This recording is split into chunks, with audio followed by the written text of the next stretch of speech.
Namusit nga po pala ako guys, ayan yung huli ko.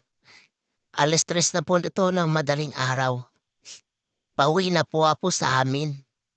Ayan madilim-dilim pa. Ayan nga pala guys, nilagay ko na siya sa aking ice box, yung pusit kong huli. Yeah. Mga 5 kilos lang siguro yan guys. Kasi madalang talaga yung pahuli eh. Tamo, 3:00 pa lang, pauwi na ako sa amin. Pero malayo pa ako guys, malayo-layo pa ako.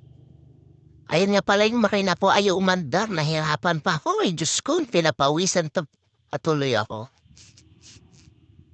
Ayan, ang tagal ko napaandar guys.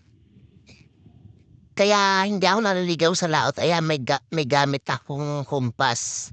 Ayan na nga pala, pauwi na ako sa amin guys. Kung saan ang amin, may gamit po akong kumpas kaya hindi po ako maligaw-ligaw. Ito nga po pala ay isla ng Mindoro. Yan, nakikita nyo ba yan guys? Yan, malapit na po ako sa amin. Dito po sa San Nicolas, Occidental Mindoro. Ayan po, ayan, nakikita nyo po ang ganda ng dagat, ang ganda, sobrang linaw. Malapit na po ako sa amin.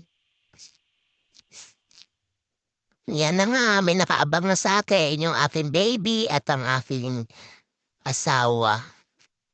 Nakikita nyo ba sila guys? Kasi ako hindi, char. Ayan nakaupo silang dalawa. Naabangan ang pag-uwi ko. Bye-bye!